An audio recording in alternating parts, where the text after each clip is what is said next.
नमस्कार। एक बच्ची की माँ नहीं थी। सौतेली माँ उस बच्ची से हर काम करवाती थी।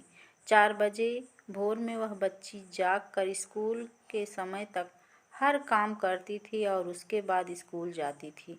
सौतेली माँ अपने बच्चे की टिफ़िन देती थी, लेकिन उस बच्ची की टिफ़िन भी नहीं देती थी। लेकिन बच्ची को कोई एतराज़ नहीं। पिता कभी महीने में कमा कर आता था। उस बच्ची की सौतेली माँ काफ़ी मानजान तब करने लगती थी। पिता के जाने के बाद फिर वही कार्य करवाती थी। बच्ची पढ़ने में तेज थी, धीरे धीरे बड़ी हो गई। पिता को विवाह की चिंता सताने लगी। एक दिन लड़की के पिताजी बिटिया की शादी की जिक्र कर दी। सौतेली माँ ने कहा कि हमारे रिश्ते में एक लड़का है, दहेज भी नहीं लगेगा, थोड़ा गरीब है, परिवार ठीक है। लड़की चूँकि पढ़ना चाह रही थी, लेकिन ज़बरदस्ती मंदिर में विवाह करके उसे उसके ससुराल भेज दी।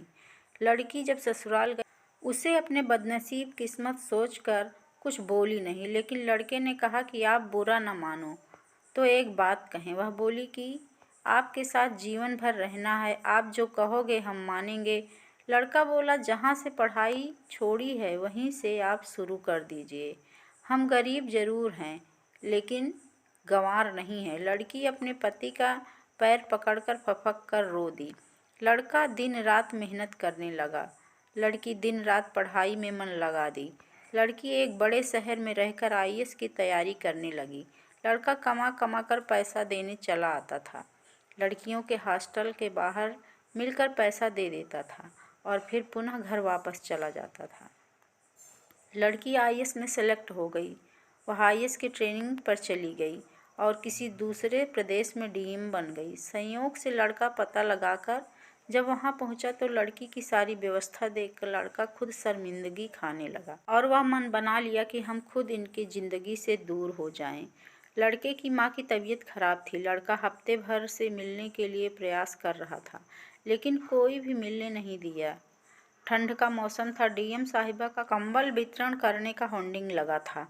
उस सवेरे से लाइन में लगाकर लड़का खड़ा हो गया, जिसमें 5 गरीब चुने गए। उसमें वह लड़का भी था। डीएम साहिबा गाड़ी से उतरी और एक एक करके कंबल देना शुरू की।